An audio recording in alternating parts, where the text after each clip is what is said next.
Hello, hello. Welcome to the Plasma Implementers call number 22.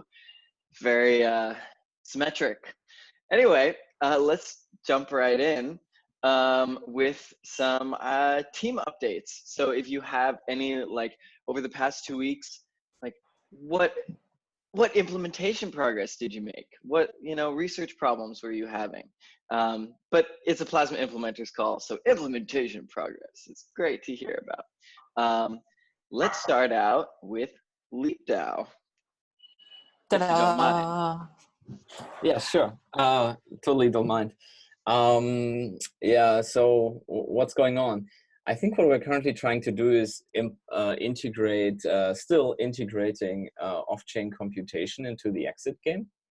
And we're having like a little proof of concept just for this, EVM runtime. And we're preparing a thing that is called primality.leapdao.org. So this is a prime number casino. And what you can do is you can do computation that takes way more than 8 million gas, running the Miller-Rabin test on prime numbers that are smaller than, that only need 256 bit for now, but we can extend it.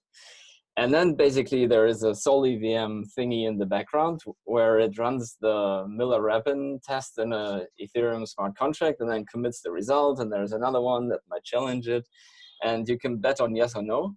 And then at the end, you get a payout of all the guys that betted against you.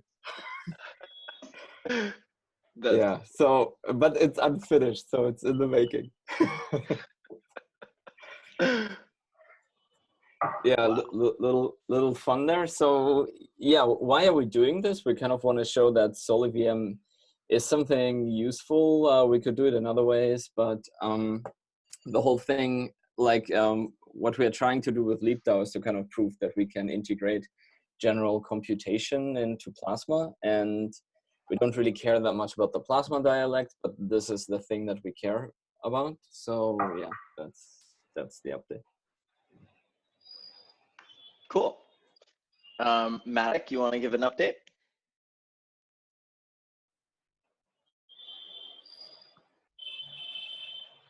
Yeah, sure. So am I audible? Yes. Yeah, hello people. So we were working on predicates, as I said in the last call. So the last couple of weeks, we worked on a predicate for atomic token swaps, like 0x style trades with a plasma guarantees, which means even if the trade is in flight or something like that, you can still exit with it. And we did that. The test seems to be fine, so that looks good. So we might start running some kind of decentralized exchanges as a POC on our chain. Other than that, a thing that we have been giving a thought to is how about making it possible to actually mint NFT token on the Plasma chain, right? Not instead of the usual minting on the root chain, then depositing in the Plasma contract and then minting it on the side chain. So we provide a mechanism where you can mint the NFT on the side chain. And only when a user is trying to exit with it, right? Only then will it be actually minted. And the interesting part about this is the way that we have designed it. It has Plasma guarantees. So only when a particular person has a minter role on the root chain, will that guy be authorized to mint on the side chain. And then during the exit game, we'll check the opposite. So the guy who minted on the side chain, does that guy also have the authority to mint on the root chain? And only then a user will be able to exit with that NFT. I started an ERC about exactly this functionality. Have you guys looked at it? It's ERC 1949. Not yet. I'll take a look at it. Cool, I'll send you a link in a sec. Okay, sure, thank you.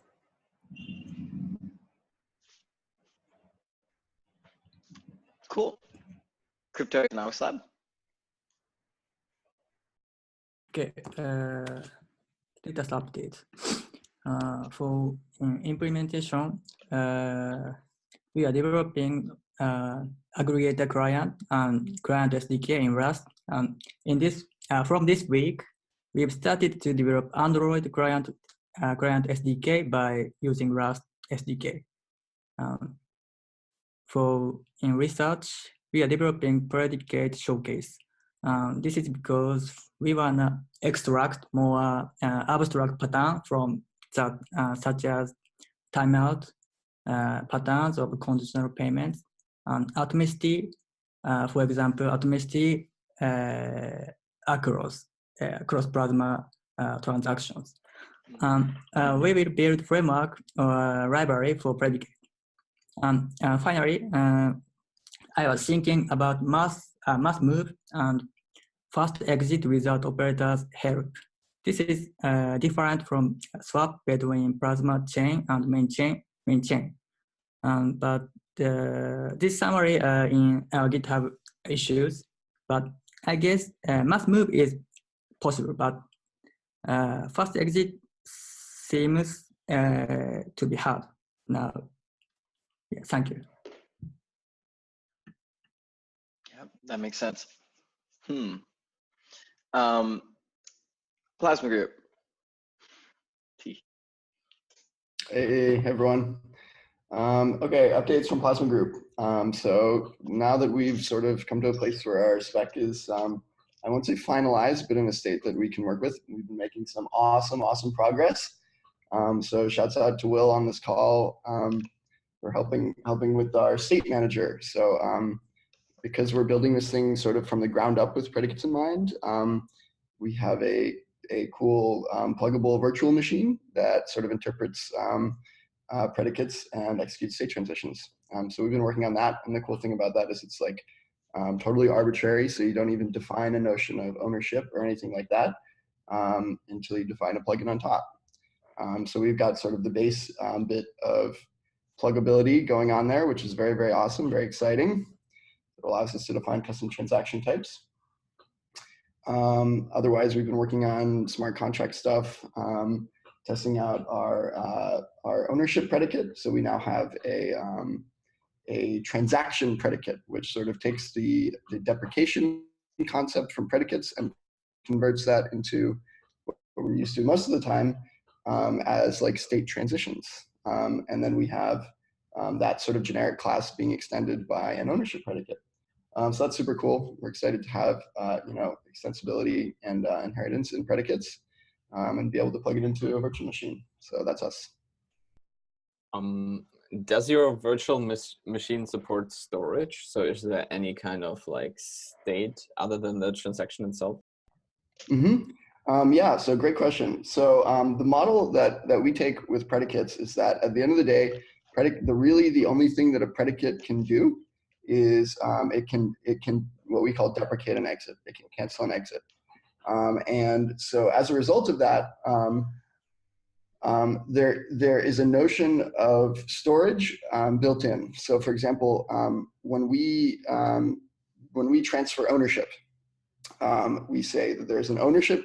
We have something called a state update, and that has two important fields. It has a predicate address and a data field. And so the data field is like what is used by the predicate address to interpret some details about the state. So for example, in the ownership predicate, there's a data field which says Alice. And so that effectively serves the role of storage. So if you wanted to, in that simple case, it's even storing the fact that Alice is the owner. But in a more complex case, so for example, the way we've done this transaction-based predicate, we could put, for instance, two variables into storage. So like we could put, a hair color and a fur color for CryptoKitties. And then we'd be able to extend that class and generate transactions with change either of those things. And so basically, it's very similar to your guys' stuff with Lead DAO for I think you guys call it a storage token. Yeah, exactly. Yeah. So basically, all of the state updates in our model have this concept of storage, and sometimes that stores, the simple fact of ownership, and sometimes it stores more complex things. But it does not store transactions. So this is the very notable thing. All we're sort of stamping into the chain is what you exit, which is like a state that I am the owner. So in fact, because of that it like sort of is storage, and we actually don't have transactions. Cool, makes sense. And if I'm through the plasma exit game, I kind of make sure that I exit the latest state of this storage, right? So, okay, cool. And is there any limits to this kind of, to the size of your storage, or like? Yeah, so you have to be able to serve an inclusion proof of the storage when you want to create an exit. So that's definitely a limit. You know, you can't put a gigabyte in there for sure. You can put a Merkle root there and then perhaps reveal some subset of the storage if you could get away with the exit with that particular predicate only caring about a Merkle root.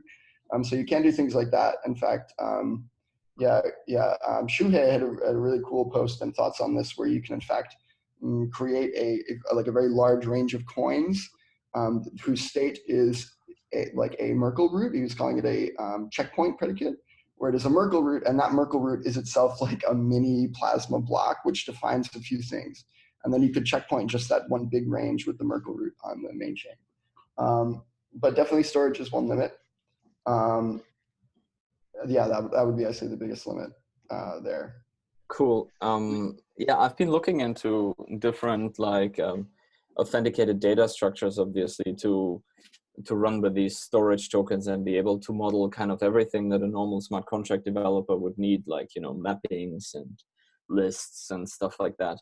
And it's surprisingly difficult to, you know, have efficient stuff with authenticated data structure. There's basically sparse Merkle trees, and there is a shitty implementation of the Patricia tree that Ethereum uses, but it doesn't allow for proofs, for update proofs. It only allows for like read proofs. So I don't know if you made other experience, so if you kind of have a data structure for everything. We should discuss in just a little bit. Let's write this down as something to note, and let's have Leverage give an update. You're muted, I believe.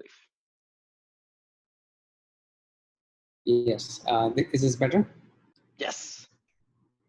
So as you guys know, our project is a little more, a little less abstract than all the cool research stuff everyone else is doing. We are struggling with getting things to run at very high speed, very low latency, and of course, as soon as everyone else has created,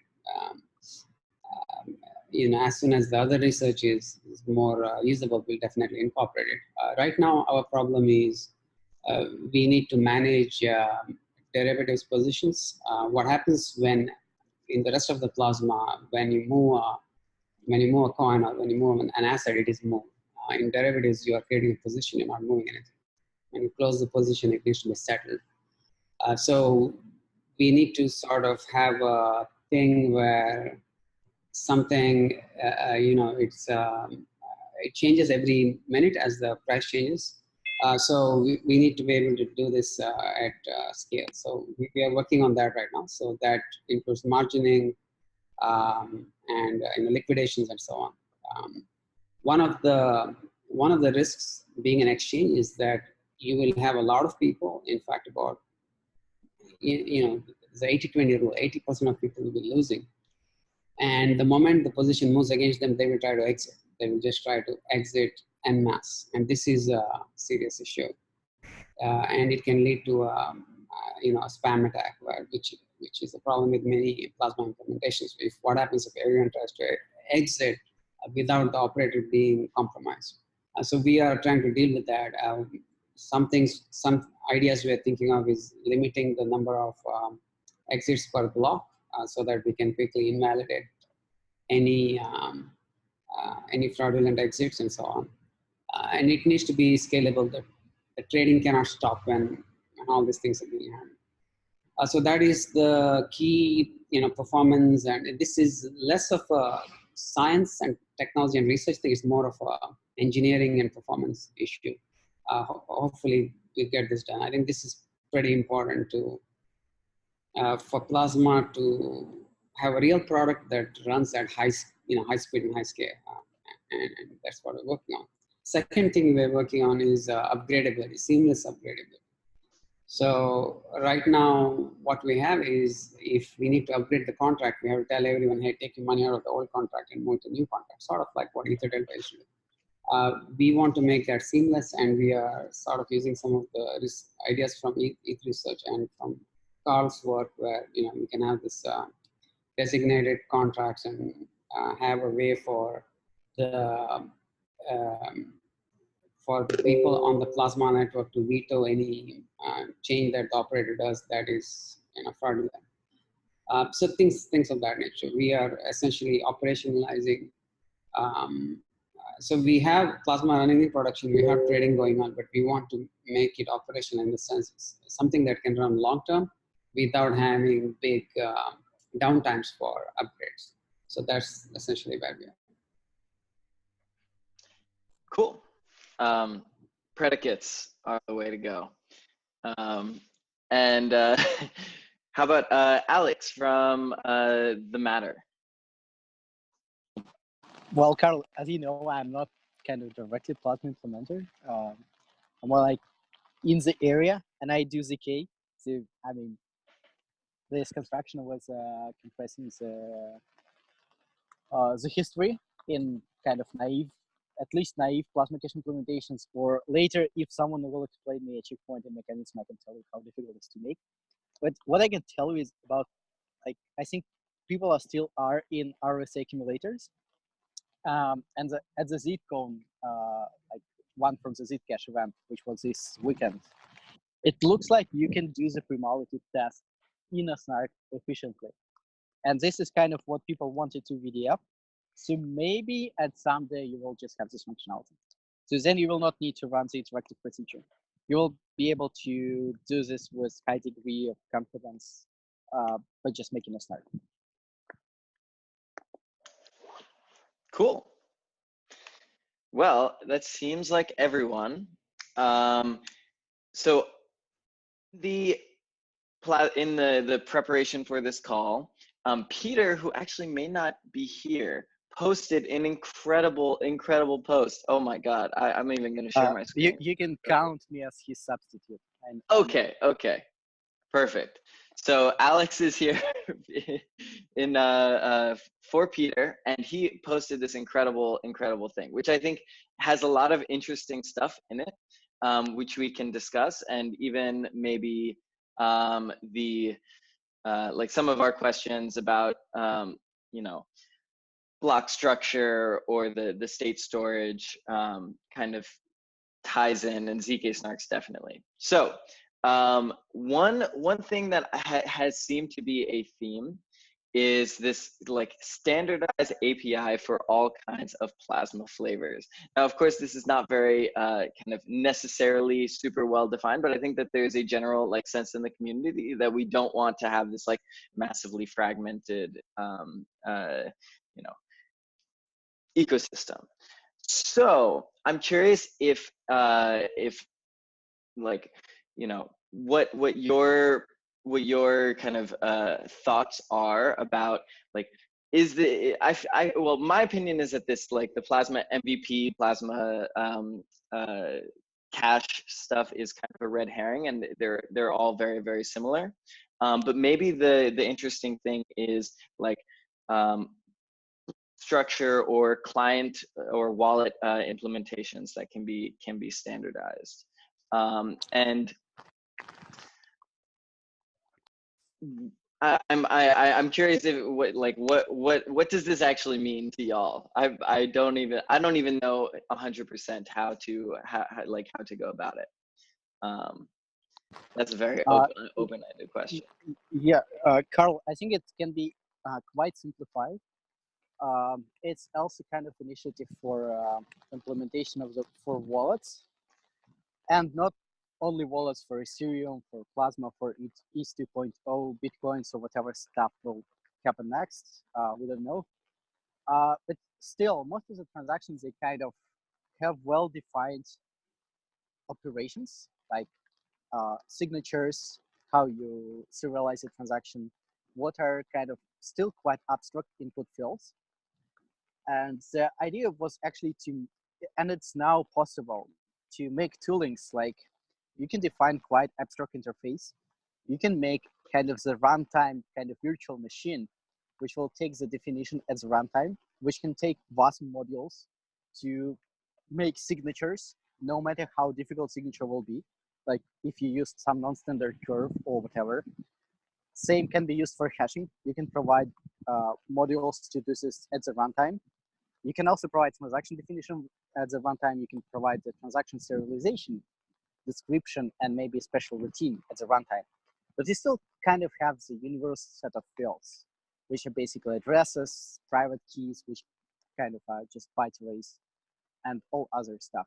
So the idea here was start with something like this, which will be both kind of the library for a lot of wallets at the end of the day, and simultaneously kind of try to integrate, for example, different Plasma implementations. And maybe during this integration, there can be those different Plasma APIs can be converged to something more abstract in this sense. Mm. So how would you go about doing this? So you're saying like create a wallet that has this abstract interface that you can kind of like plug in your particular requirements, and then it would interpret it and interpret your actual kind of Plasma chain requests. Is that right? It's kind of like this, and this idea, I think it's not too novel. But yeah, you can just use the all power of Plasma right now to be able to describe such models and run those and just basically use them at the runtime without security problems and with good capability, with good enough performance, for example. You could do kind of the same by using some JavaScript engine, but for some operations, those JavaScript implementations are quite suboptimal. And not every JavaScript engine is performant. But here you just basically, well, for example, for Ethereum, you can kind of define few standard fields. You can still define non-standard fields, well, so specific. But for example, you can say, well, signature algorithm is this. There are two inputs to the signature algorithm. One is a hash, which you want to sign. Another one is your private key as just an array of bytes.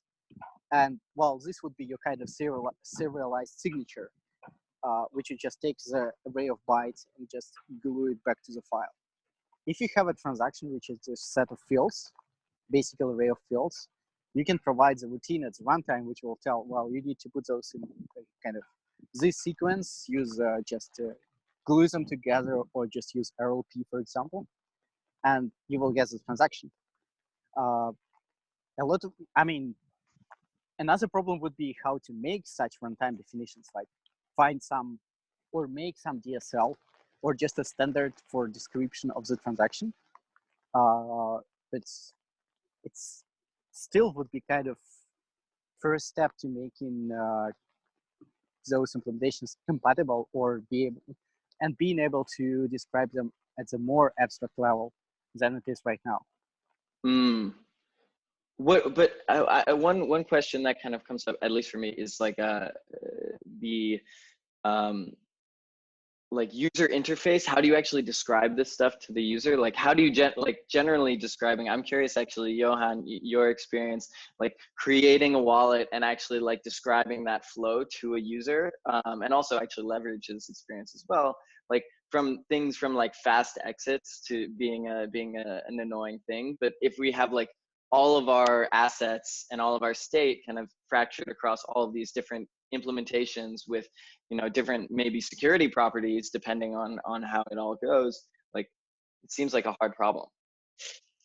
So yeah, we've been thinking about this for a while, and it looks like, you know, so far we've been running Plasma implementation as a research project. All of us really are doing research, but we may be at a junction where we have to sort of look at it as a product, and instead of 6 teams doing 6 different things, consider doing a single unified product. It's a lot easier to say this is Plasma, you know, try it, than to say, well, this is, you know, it's like 30 forks of Bitcoin. You know, do you really want that? It's going to be hard to get any adoption. It's outside, you know, a few researchers like us. To do, and I see that most of the, and there's a pipeline, right? There are features that are in idea stage, some in research stage, some in implementation stage, and then some in engineering stage where you find a lot of issues and say, hey, great idea, great concept, but it's just not going to have the right UX, right? So for us, what we have seen is even adding a single extra step is going to lose users. So if you say, you have to click this twice in MetaMask versus you have to click this once in MetaMask, you're going to lose 20% of the users. This is where the common user base is. And telling them you have to do this, run this watchtower, do this exit games, this is just outside the scope of the average person. And if you really want this to get any huge traction, I think we should consider having at least unifying some of our talents, and instead of running 6 projects, run one product. And see, essentially all our values are the same. We want fast exits, we want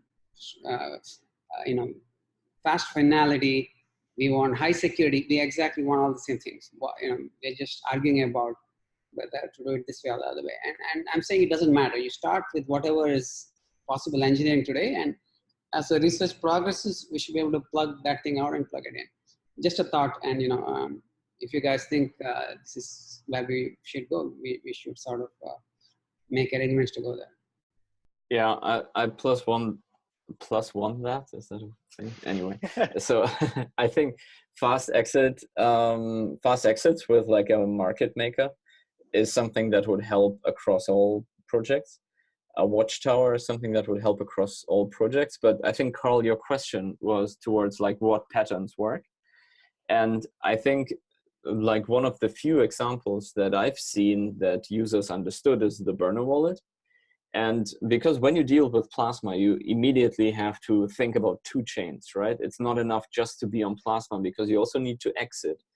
And then you need to have this other balance on this root chain. So I think the view of the burner wallet that kind of, layers it up. So it has like X die, ether. It kind of describes the whole pattern well to the user. But the advantage with the use cases that we've been having is that we don't need to onboard users. We only need to offboard them. So at events, when users get a burner wallet, they are immediately on layer 2. They don't need to take care of like fees or anything like that. They don't even need to have ether. And then the moment that they want to exit, and currently we have done no efforts of integrating a watchtower. So if there would have been a fault by the operator, all these users would have been screwed at the events. But so what happens is then if your user wants to exit, he will have like his die on the mainnet, but his address will not have any ether. So things you can do is basically with a fast exit market maker that kind of buys the exit, you can convert a little bit of the die to ether and also pre-fund the account on the mainnet, so that when the user offboards, in like a short period of time, he gets both the die and the gas necessary to move the die to another wallet. So these are kind of the few small efforts and patterns that work. I'm also really worried about the idea that we will not be able to teach this concept to the user, and there will never be like responsible users that watch the chain and do an exit on time. So don't know. Yeah, in our experience in building the Matic Plasma wallet, so what we have taken, so I'm actually very interested in doing the standardization from a wallet perspective, because that's where it, as it said, user interacts with the Plasma chain as a whole, right? So what we have experimented there is, we have done like a Venmo kind of an experience. So where so Venmo is an analogy to the sidechain, and your main chain is the Ethereum mainnet, right? And so we present the users directly the view of the sidechain, and they can, from a token transfer point of view, they can add funds from Ethereum to the Matic sidechain. So it's almost like you're a user on Venmo and you're pulling funds from your credit card or your bank account, right? So that's one way we have seen that, you know, users kind of are comfortable, seeing, because anyways, seeing two networks is very difficult to explain to the user, but this is what we have found to be useful, because it relates to something they've been using.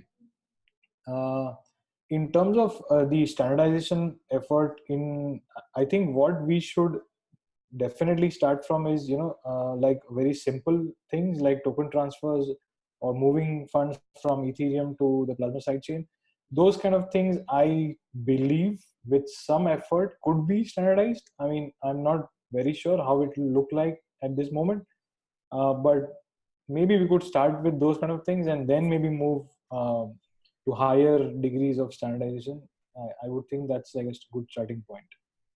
So on leverage, we already have wallets, and because we don't have exit games or watchtowers or anything like that, it looks just like any other exchange wallet. It just looks like any other smart contract, and you can just send funds directly to it, to the wallet address, and it will be visible under your public key or your Ethereum address, and you can withdraw using. The only thing is withdraw is different. You have to make two calls to the smart contract. If you have exit games and you have series of steps, I think that sort of needs to be abstracted out so that the wallet doesn't know about. Otherwise, the wallet will become non-standard, and everyone will have a different user experience that is going to cause confusion. So it should. I think it's best if we can leverage the existing experiences with dealing with the exchange wallet, or or something that looks like MetaMask, where you just say, send this here or transfer this over there, and if possible, not having to think about any exit games, any installation of any watchtowers or any software. All of that somehow needs to be abstracted out. Carl, I think you just, or just people didn't understand the idea. In principle, well, for Plasma, it's not that important. Most likely, also signature algorithms are going to be the same. It's the same as for Ethereum. Well, transactions formats are most likely to be different. But for example, let's say there is some layer 2, and you want to do the transfer. If, for example, you are making a wallet, not making the wallet for yourself, but just making something universal, which will work with most likely more than one layer 2 chain, or even more than one layer 1 chain. So what you want to basically allow user never cares about in which chain his funds, or at least this chunk of his funds. User can just click and send it maybe in the same layer 2 chain, but to someone else. And then it becomes a problem. Just for a wallet creator, such wallet creator will have to integrate 10, 15, 20 different transactions formats, signature formats, potentially just endpoints where to send this transaction. And he will have to do it kind of manually for each of those, even while all the libraries are going to be provided, for example. And I also know that some layer 2 solutions will have different signature formats too. So, and doing all of this, especially if you don't have the capabilities to get the existing library, and for some reason you cannot integrate it, you have to port the signature format and just calculate the signature, which is not trivial. The idea here is that you kind of collect everything in one place, and not just by everyone sends kind of, this is my libraries, this is my transaction format, here are scripts or whatever. You can do it in a virtual machine mode. So basically, you have a virtual machine with a set of calls, and those calls are quite abstract. One of those is, for example, well, make me a transaction which will transfer it from my address, which is this, to another address, which is this, with this amount of funds, and this is my private key to make a signature. And please send this transaction to the corresponding network. All of this can be quite well described, and for all of these functionalities, layer 2 kind of network creator can make a library himself which follows the universal standard, and which can be called by just kind of few functions, and which will be kind of compilable into WASM So such models can be loaded at the runtime with good security guarantees. So this was an effort for standardization. It's not like what people want to have from the layer 2 network. It's more like a kind of the practical effort, how you can make something easier for wallet creators. And at the end of the day, no one will use a specific wallet for one network. People will still try to make universal solutions.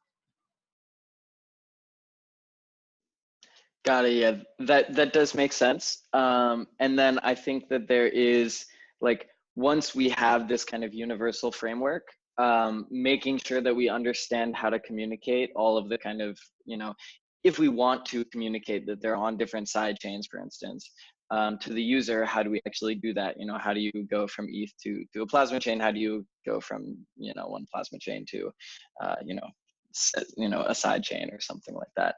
I'm actually interested in, after this call, I'm gonna write up a little forum post saying, my general take on the wallet stuff, which is really not anything. It's more just like, I don't really know how to do the plasma wallets. And I'm really curious about, everyone's feedback. So at least we can have some like, collective intelligence consensus about like what are important components to this wallet. Because I actually really like that, the Venmo analogy, like your bank, like, your bank account and your Venmo balance, they're kind of like, main chain, side chain. I don't know. Very interesting. Yeah. Can I try to play what I'm hearing back and get a sanity check from folks?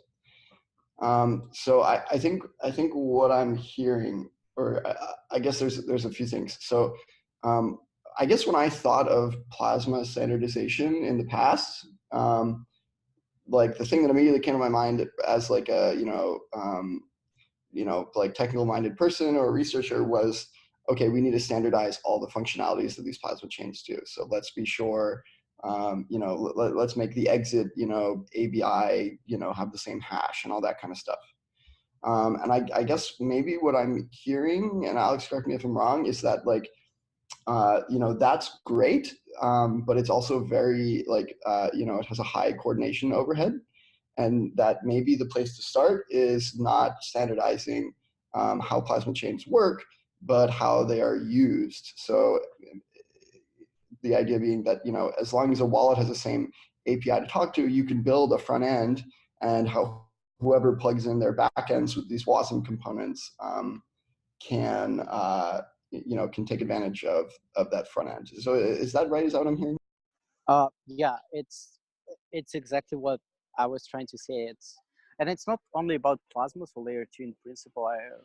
For example, some privacy solutions on layer 1 can also utilize something like this, because they will have a kind of another transaction format, much more complicated. But yeah, I think just standardizing the functionality and transaction formats and all other stuff in every Plasma chain is kind of impossible task, which has exponential difficulty. But just to allow wallet creators who are responsible for user experience, and professional wallet creators are most likely much better in creating this user experience than even Plasma chain creators. For those, you kind of can easily make life much easier.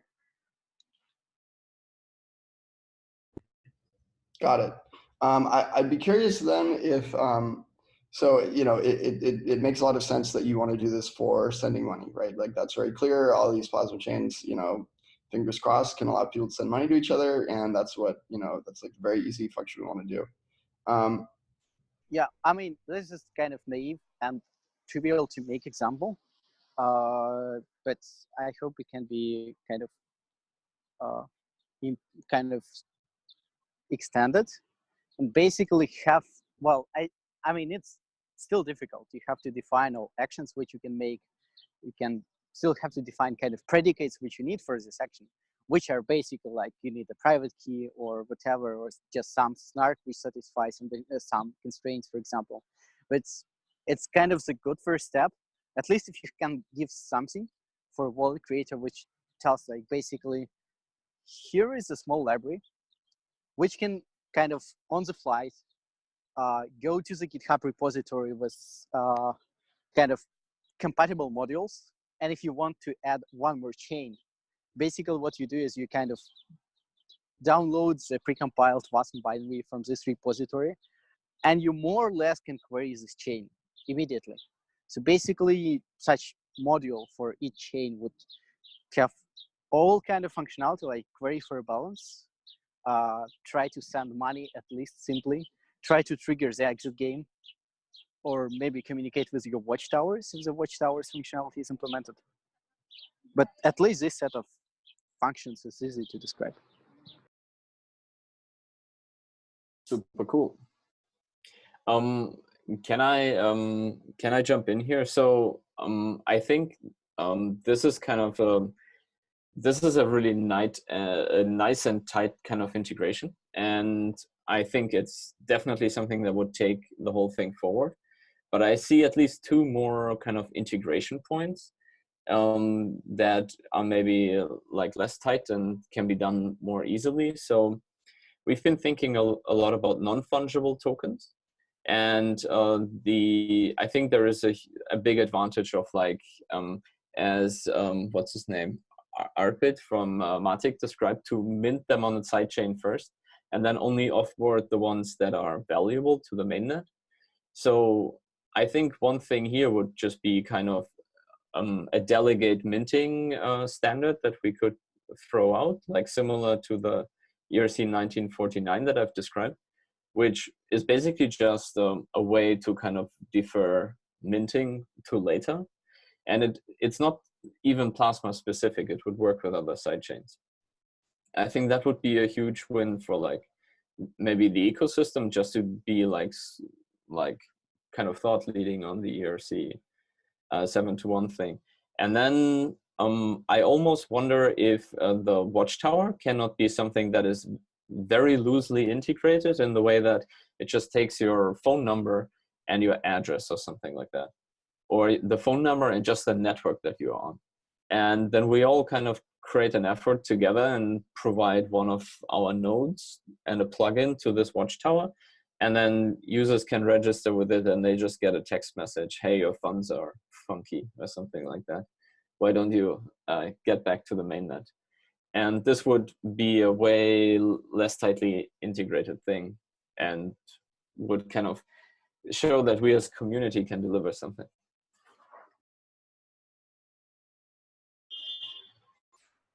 Well, I would definitely support this watchtower thing, even while I'm not kind of Plasma implementer right now. But I think this one is even much easier to do than something for wallet creators. Yeah, I think the watchtower is such a great idea. Yeah, we should totally, you're right, we should totally have a text message service or something that's super easy to build and have the whole, it work for any, a pluggable watchtower that works for all of these Plasma deployments. That would be so cool. Okay, that's a great thing. Also, I'm thinking like if there's some way to whitelist a watchtower, to authorize the watchtower to be able to exit on your behalf if and when the time comes. So that'd be pretty cool. So you like buy in with the watchtower as a service, like subscription, and that guy is responsible for validating the chains and also starting exits on your behalf if something is going wrong. Like we could make use of meta transactions and things like that. Also, that point was very interesting. So if we are minting tokens on the sidechain, or the first interaction of a user with Plasma is when they get some tokens on the sidechain, but they don't have any ETH to actually withdraw it. So again, I think we could make use of meta transactions in combination with watchtowers to like actually do it. But yeah, very interesting idea about like collaborating on a standard and a single watchtower watching all the Plasma chains.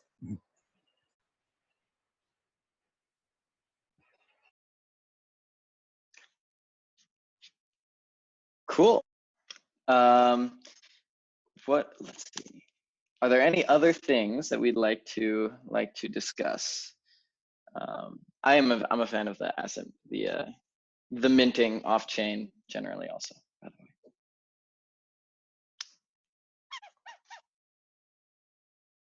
way. Maybe to that topic, that we could we, are there any updates on trusted watchtowers, like they exist in Lightning, where you can basically force a watchtower to exit your stuff. I think Ben had a post in ETH Research that basically says it's impossible.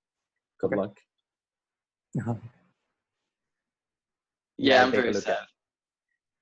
Okay, But I think no updates. I don't think it's totally okay. Anyway, basically there's an attack where the watchtower or the watchtower gets griefed by collusion between the user and the client and the plasma chain operator, and that is like an annoying thing, because now you can't really say, oh, watchtower, I'll pay you a tiny fee, and then you always exit my stuff, because maybe now the watchtower can be griefed. I don't think that this is an unsolvable problem. And thank you, Georgios, by the way, for linking the post. I don't know. Yeah, what does everyone think? Georgios, you haven't talked. I'm curious about what you think about watchtowers. If you're ready.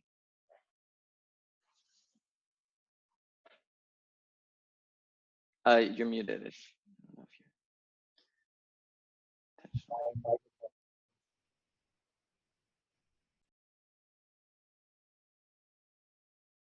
you're... Oh, it seems, I see. Anyway, Giorgio says the attack will never happen. So just get a broken watchtower implementation and start from there. Amazing. I'm a fan. So in general, I don't like when we introduce a lot of roles. The system stops becoming peer-to-peer. And when you're dependent on a different kind of entity that you need to go through, essentially that's the same thing as saying, there are 55,000 banks, the banking system is decentralized. So liquidity providers, watchtowers, all of these, when you have a role that an ordinary user has to go through, rather than can optionally go through, or for all practical purposes has to go through, I think that weakens the security of the system.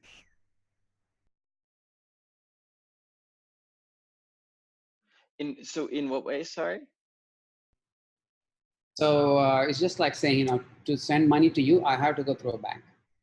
And you can say, yeah, there's 55,000 banks and, it's decentralized and so on. So if system security, if it's measured in peer-to-peer, in the sense that if the only thing needed for me to act is my signature, then that system is more robust. If it needs someone else to do an act, then that entity can do any sort of censorship, any sort of prioritization, all kinds of things, which will also make the protocol more complex. But in general, I think it defeats the whole.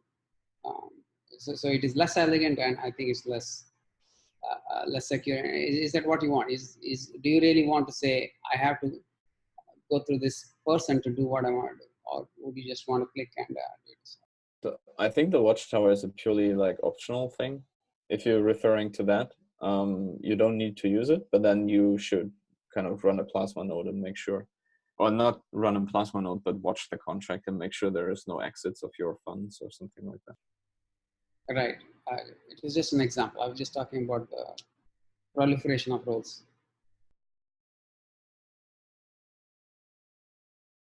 Yeah, that the kind of proliferation of roles is definitely a reason why I like making sure that all these Plasma implementations have a light client protocol, because it does make being a watchtower easier, because now you know exactly if your coins particularly are being stolen. So I'm a fan of that. Also, another random fun thing is that if you can have a peer-to-peer system if you have these light clients. So you can say, I have a friends list and I watch all my friends' coins. And so as long as one friend is online, then you're fine. But I think that's even technically quite complicated, and we just need a simple watchtower. And at first, just text message. That sounds great. Carl, if I may add, can you try to work as a coordination point? Because I would be curious to make something which would be kind of at least proof of concept, but delivered proof of concept with a pure, at least for now, pure plasma cache without fancy kind of sub-range tree. But where you actually can get the point compression and actually run all the stuff from the mobile device. I can take the parts which are kind of make fancy snarks or starts for point compression and try to help with running it from the mobile device. For now, I wanted to do it with Georges for quite some time. As for now, for some reason, Georges is not so responsive. So maybe we can just try to find some other way. Would be kind of cool proof of concept at least, where you can actually kind of get it usable, and mobile device is kind of the great user experience first entry point. You can actually get some onboarding and say, well, people, please, even without the watchtower, you need to sync for like 5 minutes per week and you're safe. That would be awesome. And I would, of course, love for that to happen. Also, another point of where kind of like using a similar standard might be useful is if we do come up with snark for exclusion proofs over a range of blocks. If our block structures, you know, we can use that, reuse that snark for different Plasma implementations. So that'd be cool. But yes, Alex, absolutely. Let's do it.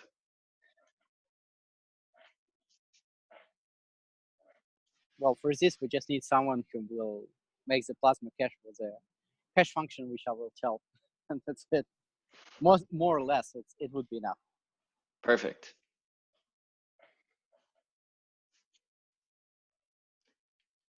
All right. Any other things? Last topics you are dying to discuss?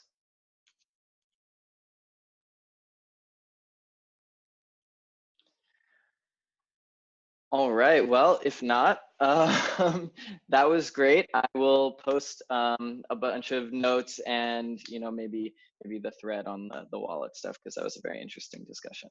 And I guess until next time, it's lovely to see everybody. See ya.